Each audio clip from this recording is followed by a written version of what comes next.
Buenos días, hermanos. Espero que no tengan mucho frío, está fresquito, pero juntos en comunión podemos sentirnos más en calor también. Doy gracias a Dios primeramente que pueda compartir esta palabra de Él hoy, y estamos estudiando un libro hermoso, un libro precioso, como todos los libros que conforman este gran libro que es la Biblia, o Biblos, como se llamó originalmente, y cada libro, cada pasaje es sabio, es enriquecedor para nuestras vidas, y damos gracias a Dios por él.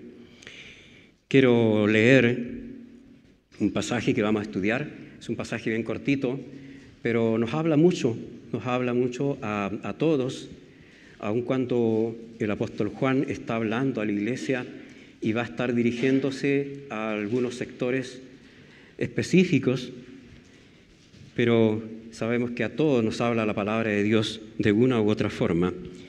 Y dice así, en la primera carta del apóstol Juan, en el capítulo 2, el verso 12 y 13a. Os escribo a vosotros, hijitos, porque vuestros pecados os han sido perdonados por su nombre. Os escribo a vosotros, padres, porque conocéis al que es desde el principio. Os escribo a vosotros, jóvenes, porque habéis vencido al maligno.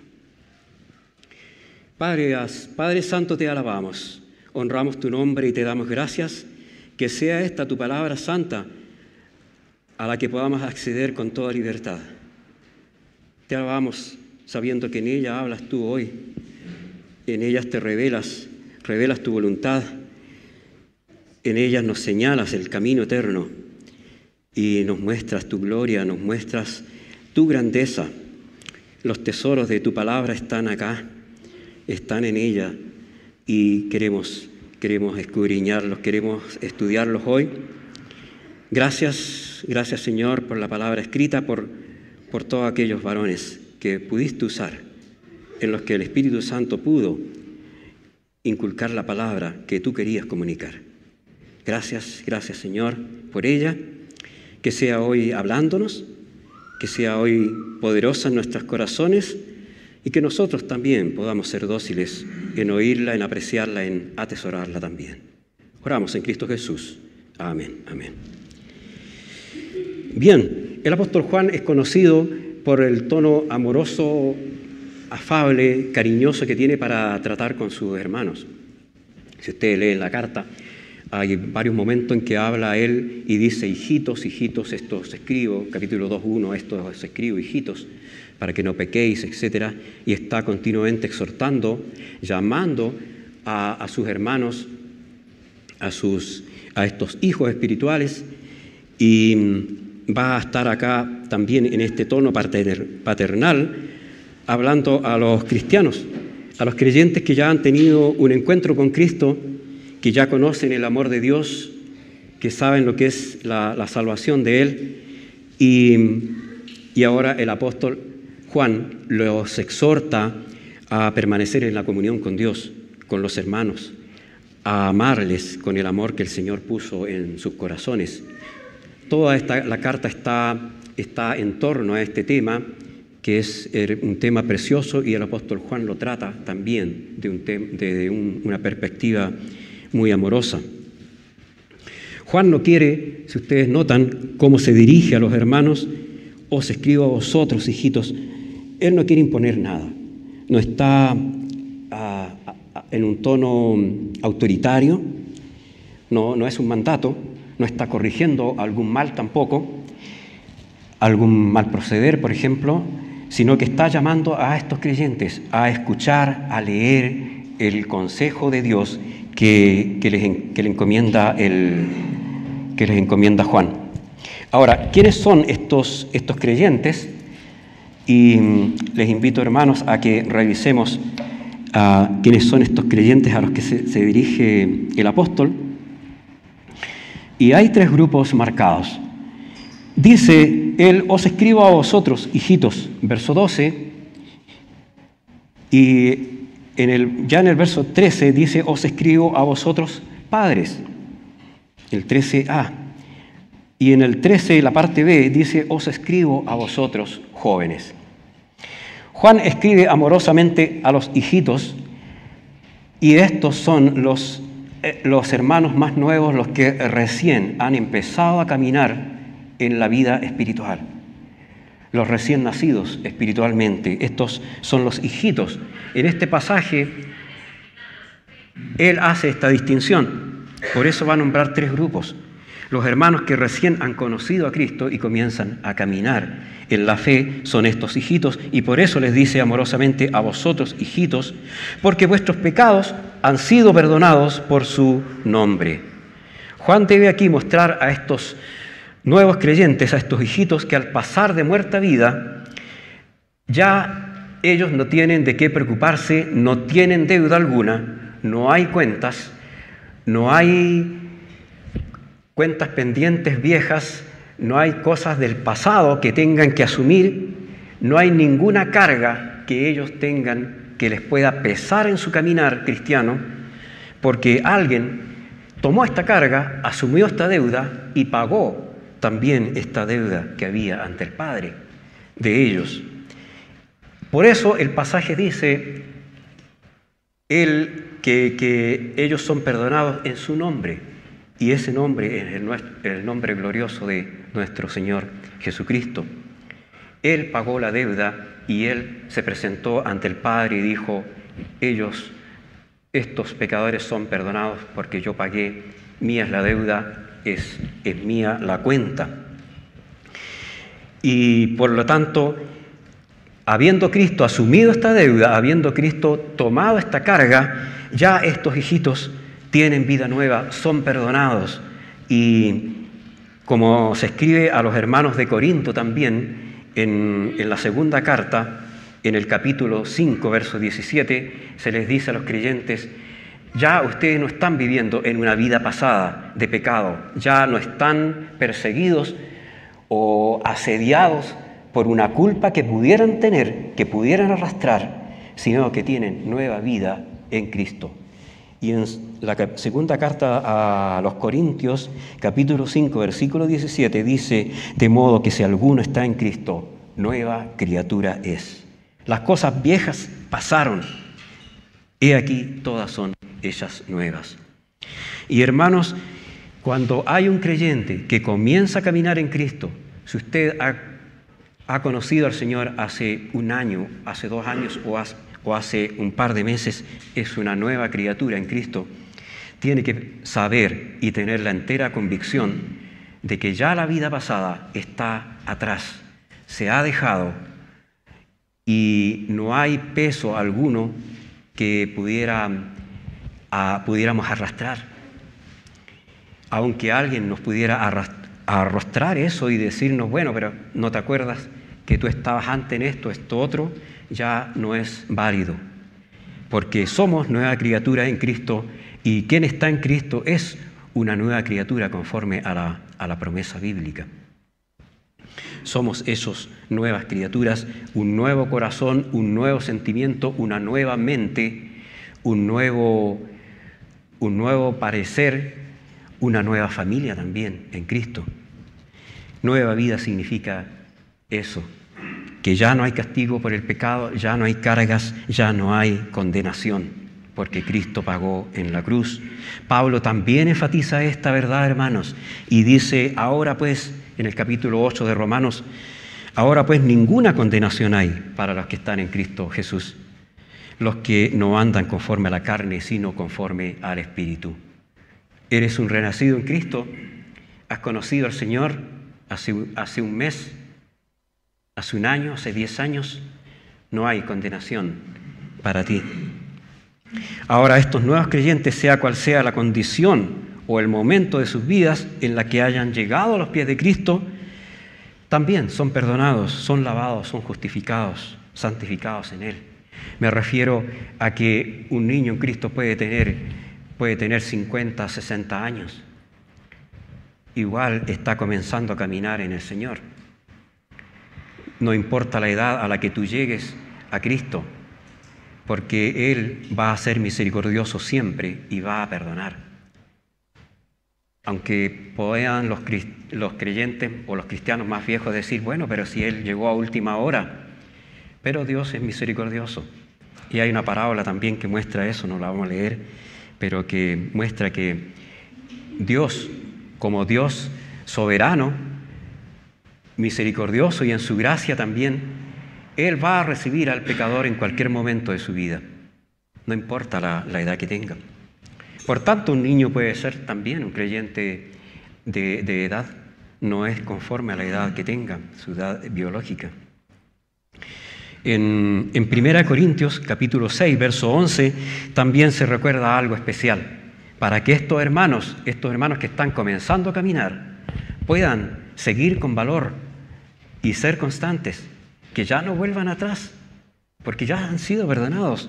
Y el apóstol Pablo está diciendo a los hermanos de Corinto, y esto erais algunos, describiendo una lista de pecados que está en el verso anterior, y dice, esto erais algunos, más ya habéis sido lavados, ya habéis sido santificados, ya habéis sido justificados en el nombre del Señor Jesús y por el Espíritu de nuestro Dios. El verbo perdonar, usado aquí en el original, cuando Juan le dice a los hijitos, vuestros pecados han sido perdonados, se usa una palabra griega. Bueno, el griego siempre tenemos que recurrir a él porque tiene una riqueza en su significado especial. Y en griego esta palabra significa despedir o pedir que se vaya, echarlo fuera.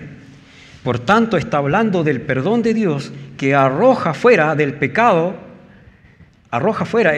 de la vida del creyente.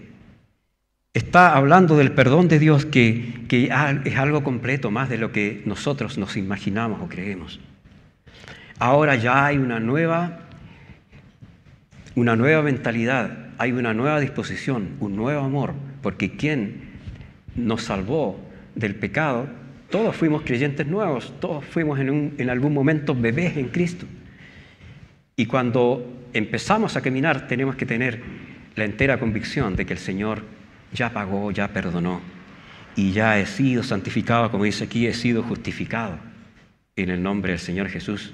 Pablo dice también a los hermanos romanos, justificados pues por la fe tenemos paz para con Dios. Y es ese el perfecto amor y la tremenda misericordia de nuestro Dios.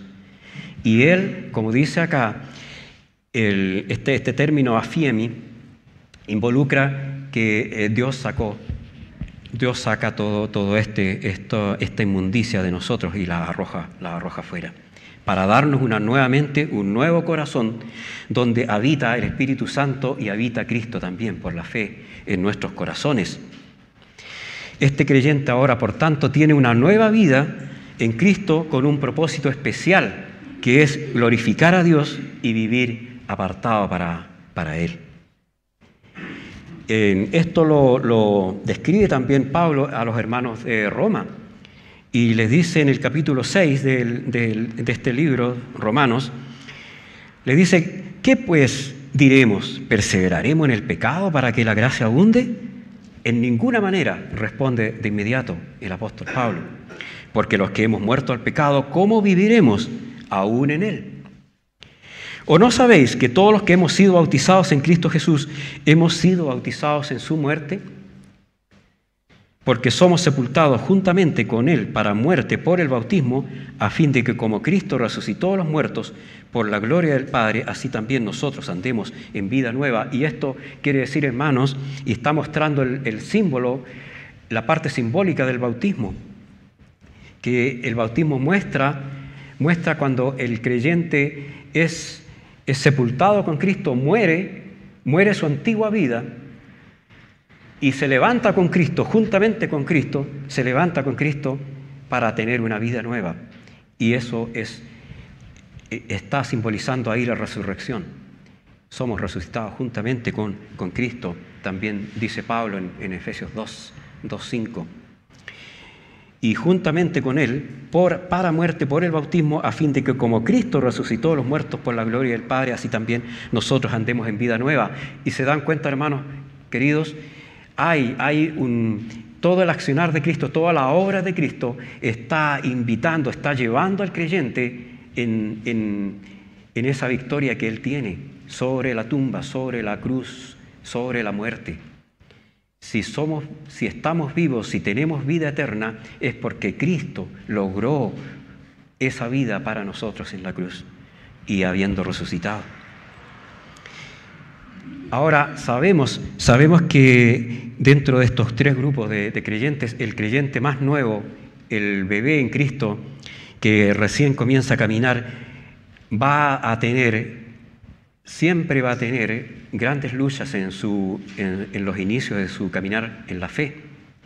Es difícil, porque el creyente que recién comienza a perseverar y recién comienza a conocer a Cristo, va a tener que leer la palabra y va a tener que conocer mucho de quién es el que le salvó. Va a tener que tener una convicción en su mente de quién es realmente el Dios poderoso que le ha salvado. ¿Por qué eso? Porque va a tener muchos ataques, va a tener mucha presión de gente que está a su alrededor y que seguramente no le va a acompañar. No todos los creyentes que aceptan al Señor vienen de familias cristianas. Tal vez tú has aceptado a Cristo y estás solo batallando, estás solo perseverando en la fe.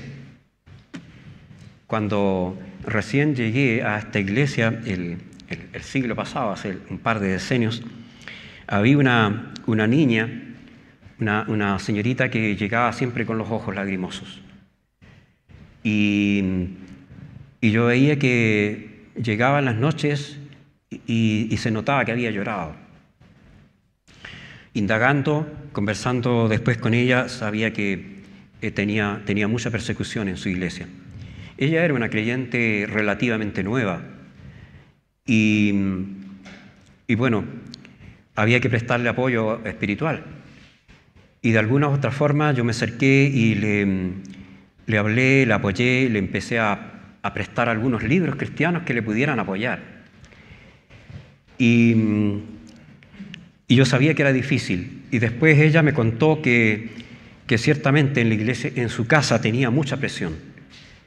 Y era insultada, no le decían las mejores palabras, no la animaban precisamente para que viniera a la iglesia, sino que al contrario, tenía grandes luchas y gran oposición. El Señor quiso en su misericordia que pudiera acompañarle yo por más de 30 años. Y gracias al Señor por sus misericordias. El creyente, como digo, va a tener que alimentarse, nutrirse de la palabra, va a tener que tener el apoyo de sus hermanos en la fe. Va a tener que buscar la dirección del Espíritu Santo en su vida. Pero quien ciertamente nos va a guiar y va a apoyar a este creyente bebé va a ser la misma palabra. El apóstol Pablo escribe a los hermanos de Éfeso en el capítulo 4, versos 13 y 14, y dice: hasta que todos lleguemos a la unidad de la fe y del conocimiento del Hijo de Dios, a un varón perfecto, a la medida de la estatura de la plenitud de Cristo, para que ya no seamos niños fluctuantes, llevados por doquiera de todo viento de doctrina, por estratagema de hombres que para engañar emplean con astucia las artimañas del error. Y esto también ocurre, hermanos, que cuando un creyente comienza a tener fe en Cristo, y es una decisión, vienen muchos ataques de forma intelectual de personas que tienen otros conocimientos, que profesan otras filosofías o que tienen un cristianismo desviado. Y por eso Pablo exhorta que nos esforcemos a lograr esa unidad de la fe y del conocimiento, para que todos sepamos, conozcamos quién es Dios, quién es el Hijo de Dios también, y lleguemos a esa medida de fe y de conocimiento. Y hay un propósito para que no seamos niños fluctuantes, de decir que no andemos de un lado para otro influenciados por otras personas que nos dicen: para allá está el camino, para allá tienes que ir, por este lado tú te vas mejor. Y cuando uno es niño, chico, cualquiera puede decirle, oye, el camino hacia tu casa está por este lado, no vayas para allá, y te puede desviar. Y lo mismo cuando estás creciendo también en la vida espiritual. La única solución para eso es alimentarse bien. Como lo recomienda el apóstol Pedro también, desead como niños recién nacidos la leche espiritual no adulterada para que por ella crezcáis para salvación. Este versículo yo sé que es para todos. Todos tenemos que esforzarnos por buscar la leche espiritual, la palabra espiritual. Pero para el creyente en Cristo mayormente, porque tiene que alimentarse, tiene que dar los primeros pasos en la vida cristiana. Como digo, estos hijitos espirituales a quienes escribe Juan, es el saber que ya están perdonados. Pero también ellos tienen varias bendiciones que yo voy a describir también ahora. Por ejemplo, ellos tienen una nueva posición en Cristo. Cuando recién el creyente dobla sus rodillas, se arrepiente de sus pecados y llega a conocer al Señor, el Señor lo toma y lo coloca posicionalmente al lado del Padre y le dice, he aquí, hoy hay un creyente nuevo, lavado por mi sangre, y la palabra de Dios dice que nuestro Señor Jesucristo hace una obra tan perfecta que nos presenta al Padre sin mancha, sin deuda, santos e irreprensibles, es decir, sin que haya nada que pueda el Padre reprendernos. En Efesios 2:6 dice, juntamente con Él nos resucitó y asimismo nos hizo sentar en los lugares celestiales con Cristo Jesús. El creyente nuevo en Cristo también tiene que tener la convicción de que es un heredero de las riquezas celestiales junto al Señor. Romanos 8:17 dice que si somos hijos, también tenemos otra bendición. Si hijos, también herederos. Herederos de Dios y coherederos con Cristo, si es que padecemos juntamente con Él, para que juntamente con Él seamos glorificados. Por tanto, hermanos, sé perseverante. Tienes y tenemos todos promesas hermosas en Cristo. Tenemos una posición nueva, tenemos una herencia también en los cielos, tenemos vida eterna. Y Pablo está continuamente orando también para que estos nuevos creyentes, quienes llegan a conocer la gracia y la misericordia de Dios, les sean alumbrado el entendimiento, se puedan tener tal claridad en sus mentes para que puedan comprobar cuáles son estas riquezas de la gloria que dice Pablo ahí junto a los santos, en Efesios 1:18, por ejemplo. Eso es la nueva vida en Cristo. Por lo tanto, hay una confianza, hay motivos, hay justificaciones para poder andar confiadamente en la luz de Cristo. Ya no hay un peso, ya no hay una carga, no hay una culpa. Solamente tenemos que limpiarnos del andar diario, pero ya somos liberados del peso de la culpa de nuestros pecados pasados. Y algún día también seremos liberados de todo peso cuando el Señor se manifieste y ya no estaremos ante la presencia del pecado. Hoy sí tenemos que luchar y limpiarnos porque estamos todavía viviendo en la presencia del pecado. Pero cuando el Señor se manifieste ya no tendremos esa lucha. Pablo está hablando, el apóstol Juan está hablando también a los hermanos más maduros, a los hermanos que ya han tenido un recorrido, que tienen un mayor conocimiento intelectual, tienen una experiencia de vida en Cristo. Verso 13, os escribo a vosotros padres porque conocéis al que es desde el principio. Ahí está diciendo que estos creyentes son los que ya tienen un conocimiento intelectual y además de eso también tienen una experiencia, tienen un conocimiento espiritual de Cristo. Han tenido la vivencia, han conocido lo que es el depender de Dios en todo tiempo, han conocido lo que es a un Dios que puede fortalecer en las flaquezas, que puede fortalecernos en la debilidad, que puede ayudarnos a salir cuando estamos en el fondo del pozo. Este creyente maduro va a saber también depender de Dios en todo tiempo. Y no solamente cuando te estén golpeando la espalda y diciendo vas bien, sino que también cuando eres corregido, cuando tienes que ser animado y nos tienen que decir, me incluyo, vamos Manuel, vamos adelante, tienes que seguir, tienes que hacerle empeño, levántate y sigue que el Señor te va a sostener. Hay que tener también sumisión de poder aceptar el bien y el mal de parte de Dios, así como Job. Y hablando también del tiempo de prueba, de corrección, cuando somos probados, el creyente maduro en la fe va a poder salir, no se va a rebelar, no se va a rebelar contra Dios, va a mantener su fe en alto.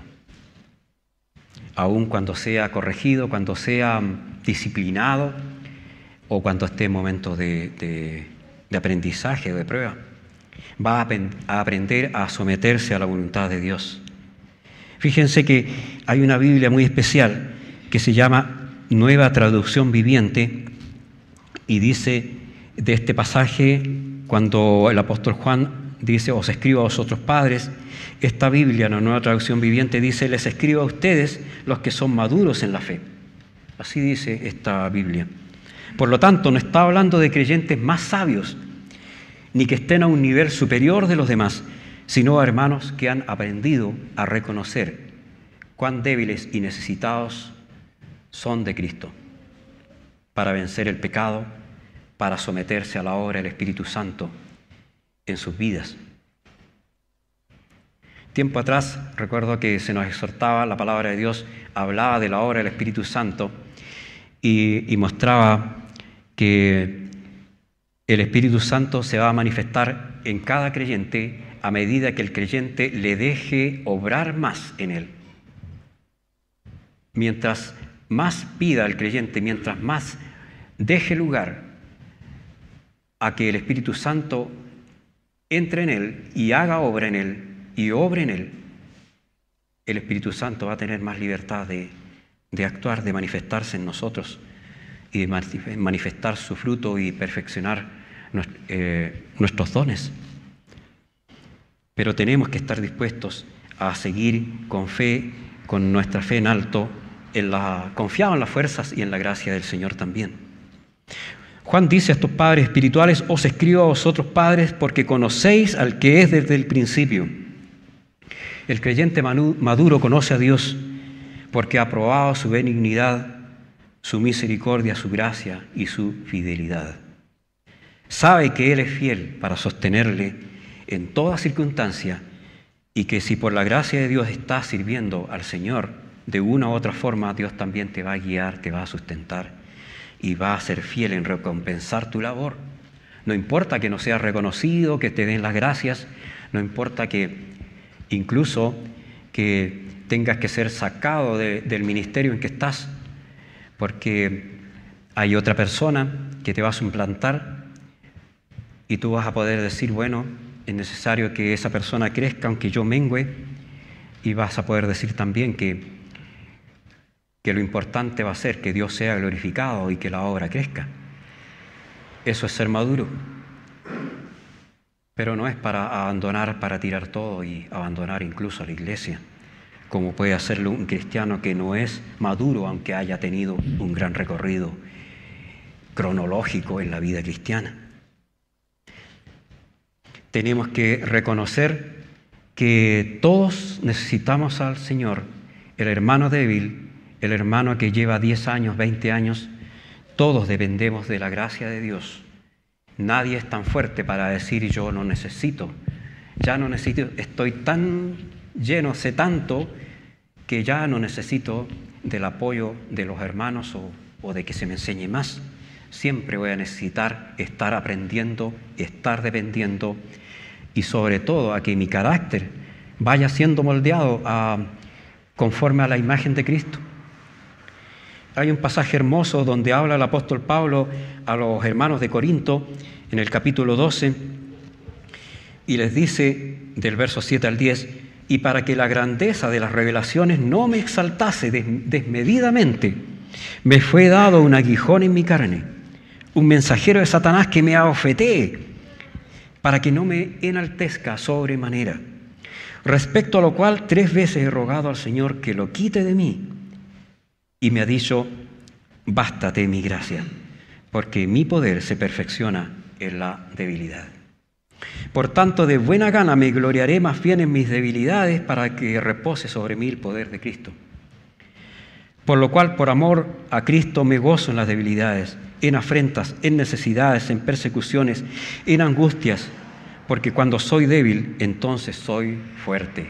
Y este, hermanos, es el misterio, el gran misterio de la vida cristiana, de que no somos poderosos, no somos fuertes, sino que somos débiles, y quien es fuerte, quien es poderoso, es quien se manifiesta en nosotros y quien nos ayuda y nos lleva a hacer todas las cosas según el propósito de su divina voluntad. Somos débiles, somos necesitados de Cristo y del poder de Dios.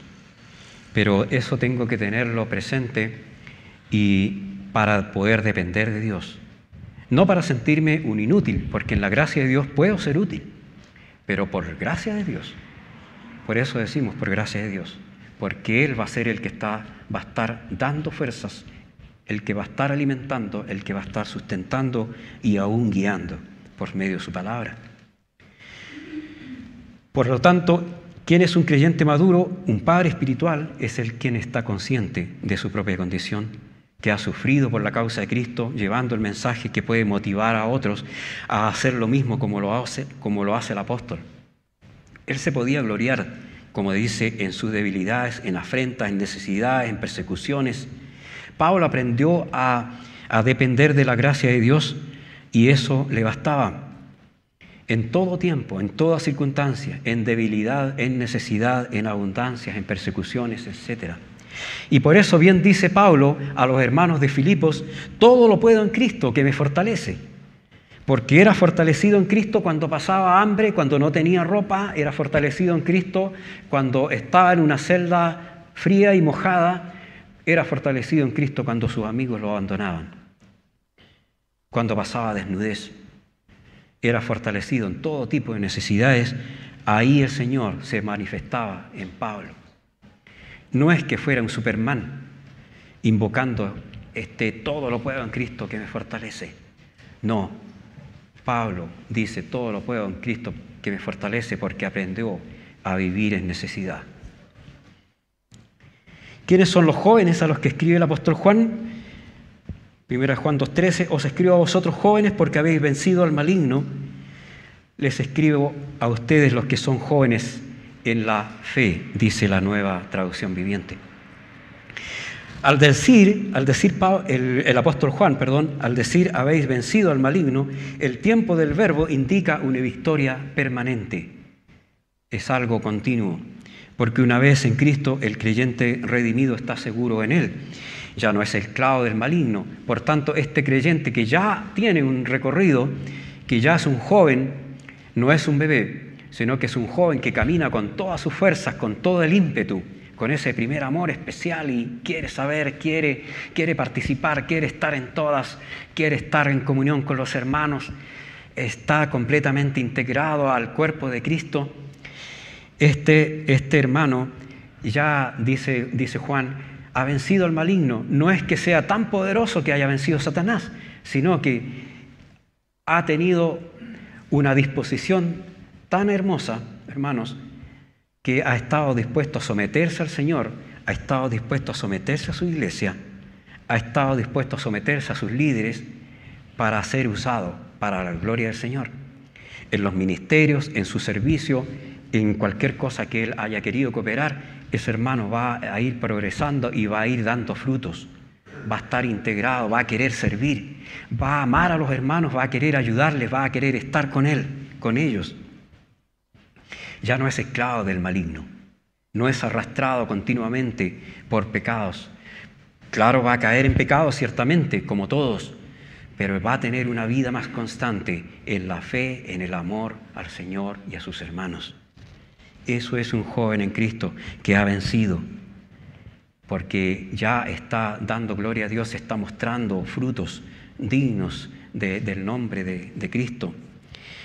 En su caminar en la fe se habrá dado cuenta que también que el estar unido al Señor es tan importante, es tan primordial como lo enseña el Evangelio de Juan también.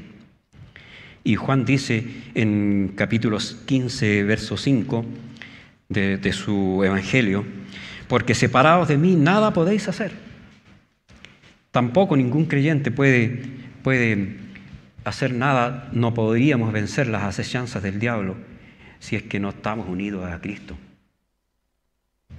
Es imposible, sino que someternos, como dice el apóstol Santiago: someteos pues a Dios, resistid al diablo y huirá de vosotros.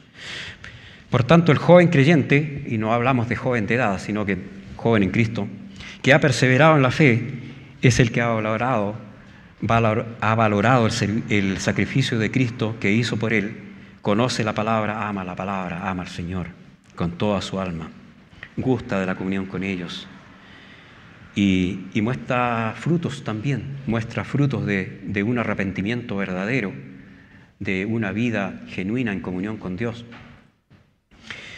Ahora, ¿qué es lo que quiere decirles a todos ellos el apóstol Juan? Porque si bien es cierto, hay tres grupos a los que se está dirigiendo el apóstol Juan, hay un solo propósito en su mensaje. El mensaje es uno solo para todos ellos, que es amar a Dios, amar a sus hermanos, estar en comunión con Dios, a la comunión que invita el apóstol Juan al principio de la carta. ¿Se acuerdan cuando dice: nuestra comunión es verdaderamente con el Padre y con su Hijo Jesucristo? Y el resto del mensaje, que lo va a estar corroborando Juan en toda su carta, va a ser mantener una vida de santidad, andar en luz, no amar el mundo y hacer la voluntad de Dios. Como lo dicen en 1.7, por ejemplo, si andamos en luz, en 2.15, 17, etc. En 1 Juan 3.9, por ejemplo, dice: todo aquel que es nacido de Dios no practica el pecado, porque la simiente de Dios permanece en él y no puede pecar porque es nacido de Dios. Y hermanos, no todo es color de rosa en la vida cristiana.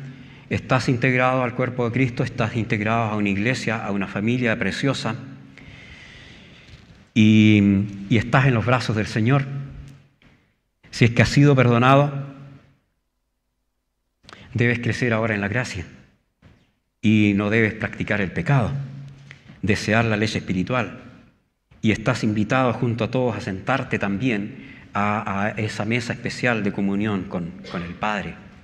Pero tenemos que luchar por nuestra santidad. El Señor nos predestinó desde antes de la fundación del mundo para que fuésemos santos y sin mancha delante de Él. Por tanto, un creyente nuevo, un joven o uno maduro en la fe, deberá estar creciendo, sirviendo y cuidando su vida de santidad en Cristo. Hay un llamado permanente que está haciendo el apóstol Juan también acá, a permanecer en esta fe, a ser constantes, a estar en esta mesa de comunión que digo yo, pero bien vestido, como es digno de Cristo. El creyente tiene que estar bien presentado ante Dios. Y esa es una buena vestimenta. El apóstol Pablo le dice a los hermanos de Colosas: vestidos como hijos amados de Dios, llenos de misericordia, de entrañable misericordia, de benignidad, de humildad, de mansedumbre, de paciencia. Pablo describe esta comunión a la que está invitado todo creyente de una forma bien especial también cuando habla a los hermanos de Colosas. Y les dice: para que sean consolados sus corazones, porque ellos estaban teniendo ya mucha oposición con los hermanos de Colosas, estaban teniendo,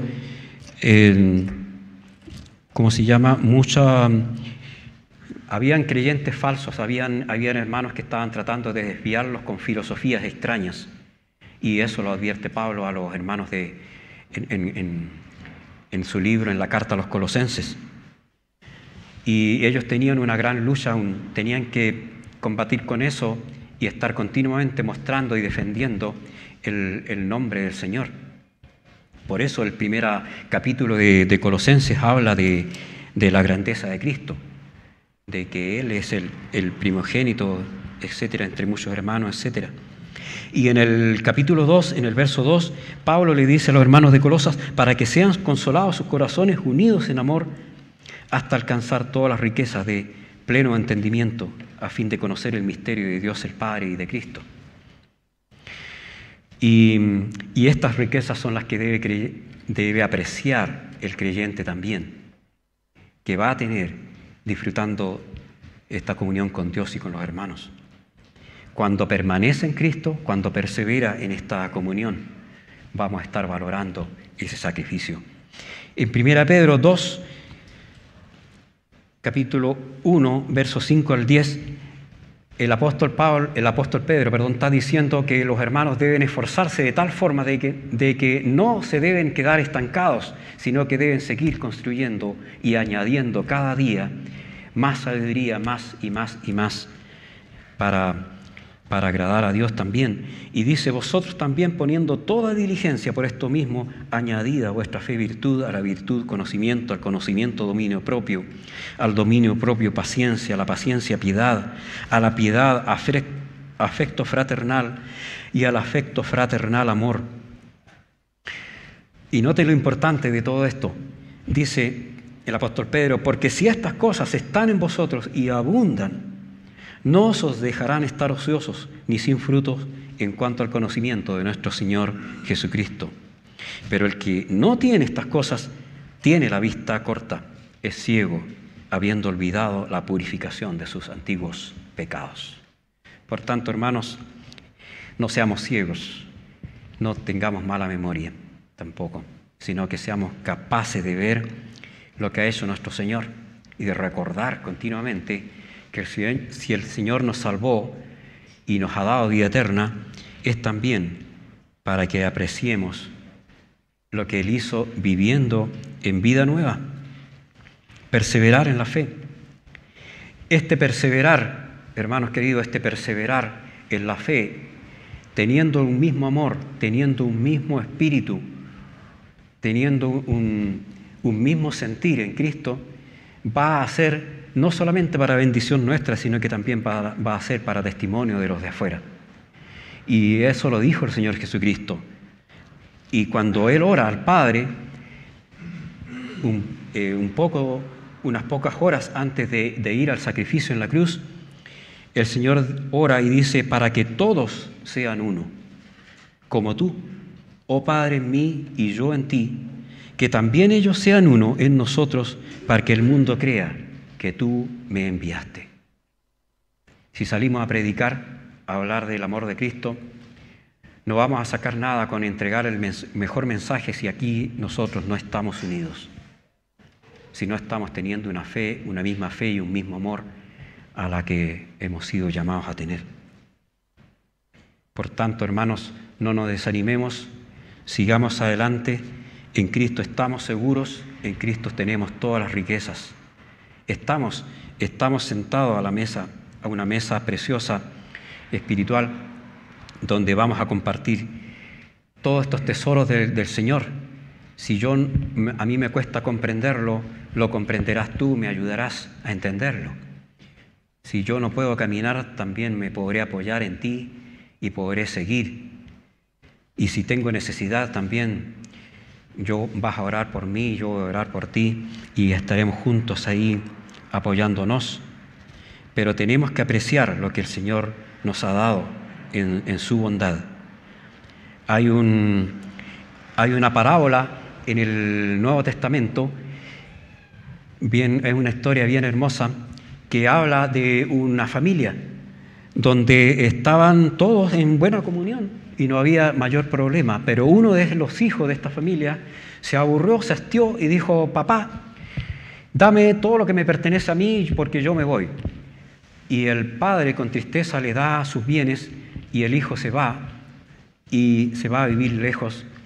Gastó todo lo que el padre le dio y cuando se le acabó, se encontró en soledad, echó de menos la casa del padre y llegó a tener tal pobreza que llegó a comer la comida de los cerdos.